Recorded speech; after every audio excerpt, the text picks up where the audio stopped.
Chapter 1. "I'm looking," the skipper said, flipping through my logbook, "but I can't find any seaplane time." The skipper was Commander Martin Jones. His face was greasy from perspiration, and he looked exhausted.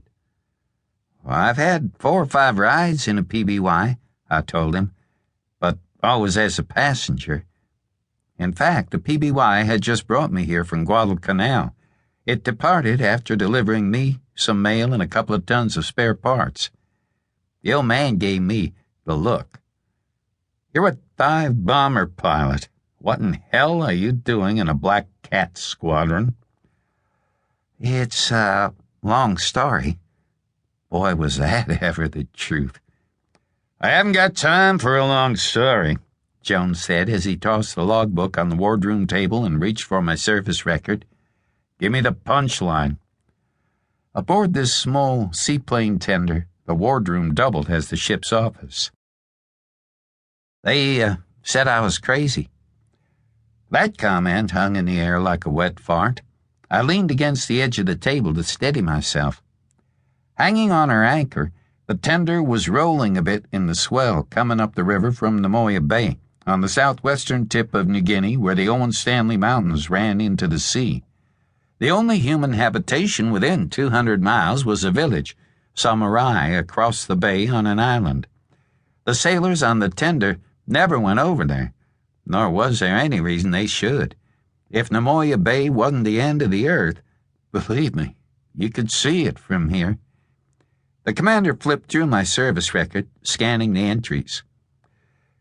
"Are you crazy?" "No more than most," I replied. Proclaiming your sanity was a bit like proclaiming your virtue. Highly suspect. "This tender can support 3 PBYs, Commander Jones said, not looking at me. "We launch them late in the afternoon, and they hunt Jap ships at night, return sometime after dawn. 3 days ago, one of our birds didn't come back." He looked up, straight into my eyes. "The crew is somewhere out there." He swept his hand from left to right.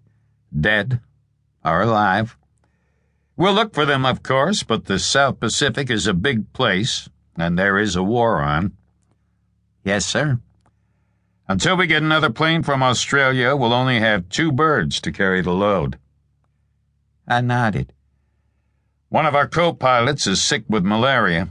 Too bad to fly. You will fly in his place, unless you really flipped out or something."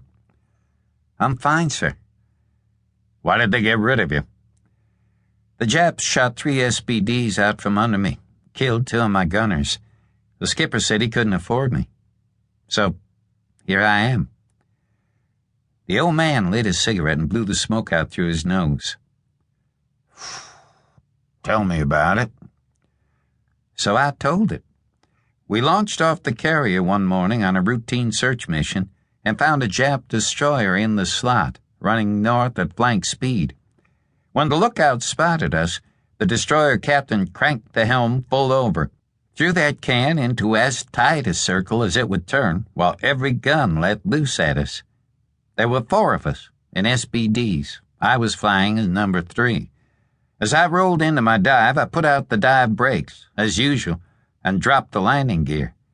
With the dive brakes out, the Dauntless goes down in an 80-degree dive at about 250 knots. Takes a couple thousand feet to pull out. With the dive brakes and gear out, prop in flat pitch, she goes down at 150, vibrating like a banjo string.